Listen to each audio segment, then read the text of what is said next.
Hi, welcome to Story Time with Ms. B. We have a good one for you today. I'm in my big, comfy reading chair. Got Mr. Teddy, the teddy bear, ready for the story.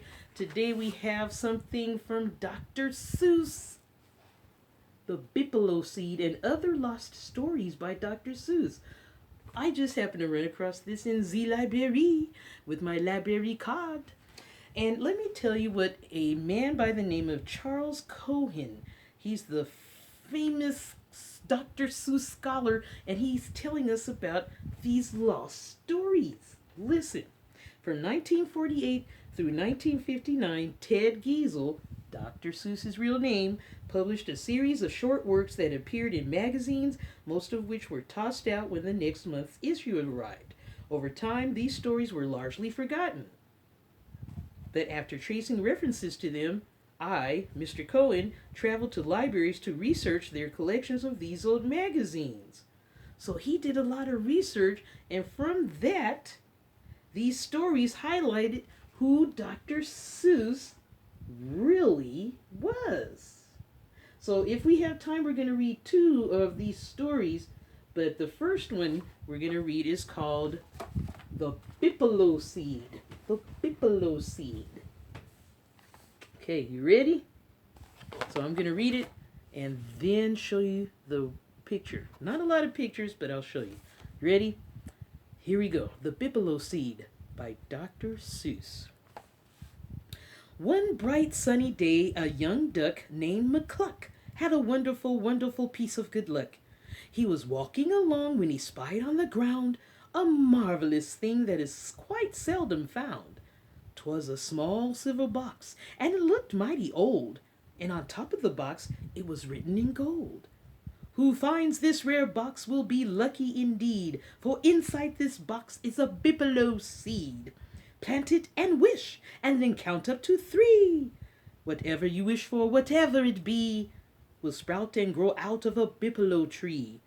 Well, thought the duck, well, now what do you know? I just have to wish, and my wishes will grow. Now, what do I wish for? Now, what do I need? Don't need very much. Only food for my feed. So I wish, said the duck as he opened his beak. I wish for some duck food, enough for a week.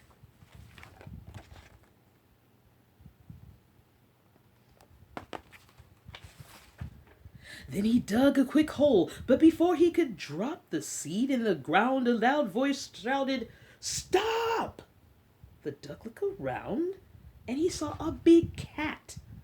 Now why, asked the cat, did you wish for just that? 1 week's worth of duck food, pooh, that's not enough. Why, I'd wish for 500 pounds of the stuff. But gosh, said the duck with the Bippolo seed, 500 pounds is much more than I need. But that's just the point, said the cat. For you see, when you grow all that food on your Bippolo tree, you can go into business, and business with me. We'll sell all that food. You'll be rich, laughed the kitty. Why, you'll be the richest young duck in the city. Said the duck, and he wrinkled his brow. I never thought much about money until now. But golly, you're right. With some money, gee whiz, I'd be the happiest duck that there is. I'll wish for that food. But the cat yelled, not yet. We'll think of some more things to wish for, I'll bet. Why, I know a very nice thing you could wish. A tree that grows duck food could also grow fish. Wish 600 fish to grow out of the ground, and we'll sell those fish at $1 a pound. Now, $1 a pound is a very high rate. Say, you'll be the richest young duck in this state. Why, sure, smiled the duck. I most certainly will. But, duck, said the cat, you can be richer still. Why wish for a little? Why not for a lot? The bigger the wish, the more money you've got. That's right, clucked the duck, and he chuckled with glee. I wish for some oysters to grow on my tree. I wish for my tree to grow donuts and crullers. I wish for my tree to grow skates and umbrellas. Fine, cheered the cat. Now you're doing just grand. Say, you'll be the richest young duck in this land. You wait, bragged the duck. I'll do better than that. You listen to this, he called out to the cat. I'll wish for 10 bicycles made out of pearls and 800 muffs that will sell to small girls. I'll wish for some eyeglasses, 900 pair, and 1,000 shirts made of kangaroo hair, a ton of stuffed olives with cherries inside, and 10 tons of footballs with crocodile hide. We'll sell them for cash in our wonderful store in the notions department, the 49th floor. Then he took a deep breath, and he wished for some more. I wish, yelled the duck, and he started to scream, for 8,000 buckets of purple ice cream, a trunk full of toothpaste, a big kitchen sink, lots of brass keyholes, and gallons of ink. I wish for 2 boatloads of baked Boston beans, and also 9 carloads of sewing machines. Then his mouth started steaming, his tongue got so hot, but the more that he wished, the greedy he got. I wish, shrieked the duck, for 1,000,000 silk towels, and 3,000,000 cages for very big owls, and 45,202 hamburger buns, and a bottle of glue, and 4,000,000 satin-lined red rubber boots, and 5,000,000 banjos, and 6,000,000 flutes, oranges, apples, and all kinds of fruits, and 9,000,000,000 Hopalong Cassidy suits. Yes, that's what I wish for, by Jiminy G, and that's when they sprout on my Bippolo tree. Say, I'll be the richest young duck in the world. And he got so excited he whirled and he twirled, and that duck got so dizzy and crazy with greed that he waved both his arms, and the Bippolo seed slipped out of his fist and flew high in the sky, and it landed kerplunk in a river nearby. Then it sank in the river and drifted away, and that cat and that duck all the rest of the day dived deep in that river, but never did see a trace of the seed of the Bippolo tree, and the chances are good that this greedy pair never will find such a wonderful seed again, ever. But if they should find one, that cat and that duck won't wish for so much, and they'll have better luck. So that's the end of that story, the Bippolo seed. All right, we have time for one more from our book, The Bippolo Seed and Other Lost Stories by Dr. Seuss. This one's called The Rabbit, the Bear, and the Ziniga Zaniga. Once upon a time, way down south, lived a big bear with a very big mouth, and very big teeth in his very big jaws, and very big claws in his very big paws. And this very big bear, who was hunting for meat, one day spied a rabbit.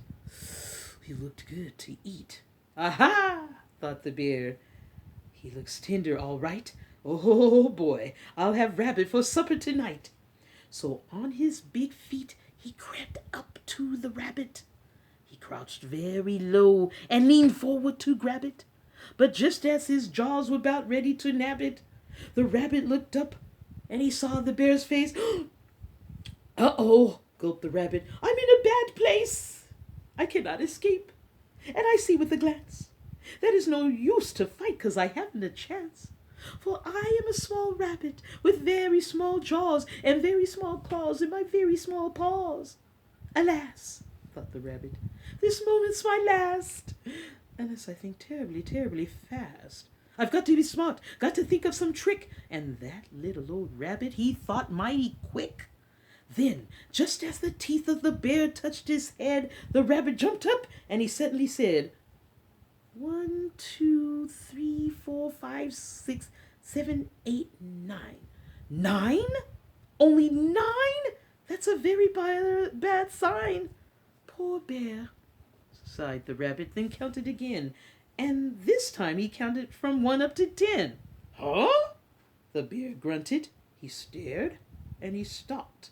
He looked mighty puzzled. His jaw sort of dropped. Now, what were you counting then? What did you see? Do you mean to say something's the matter with me?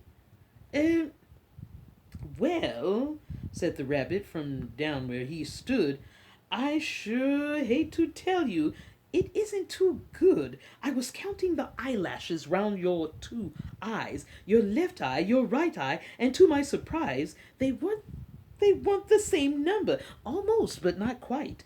You've 10 on your left eye, but 9 on your right. I'm sorry. So sorry. But, sir, it is true, poor bear, this is dreadful. 1 eyelash too few.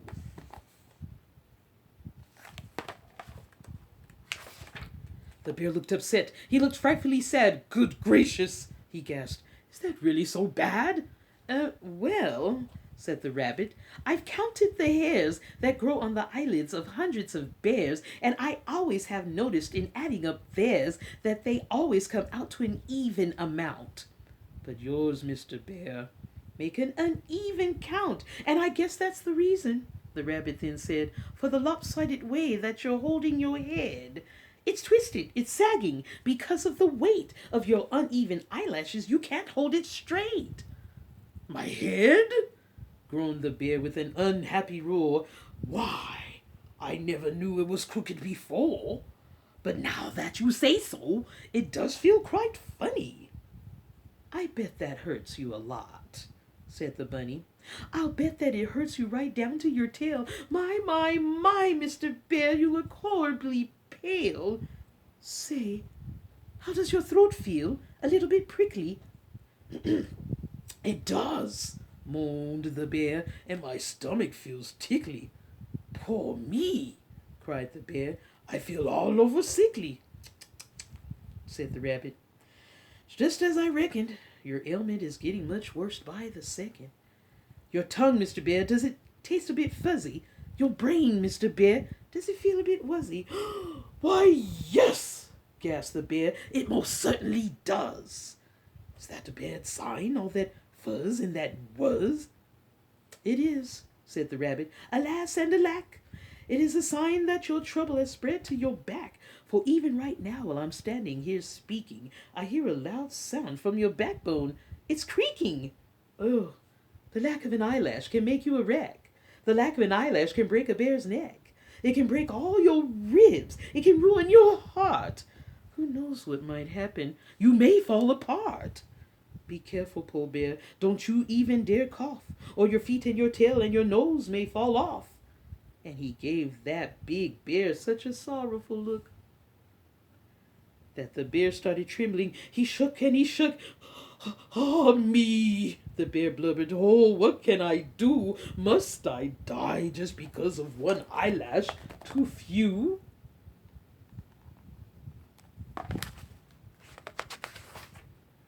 Oh, how can I get one more eyelash to grow?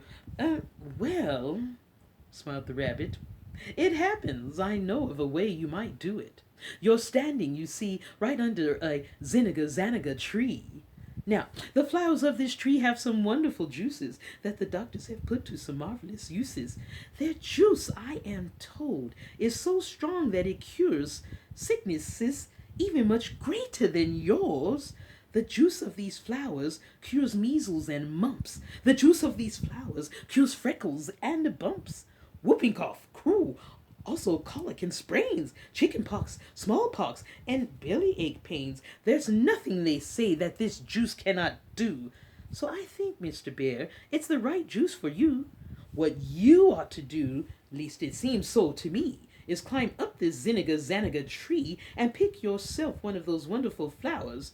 Hold it tight to your eye for a couple of hours, and I know it'll cure you. I haven't a doubt. For the lash you are lacking will suddenly sprout. You mean, cried the bear, I'll have 10 on each eye? You mean, cried the bear, that I don't have to die?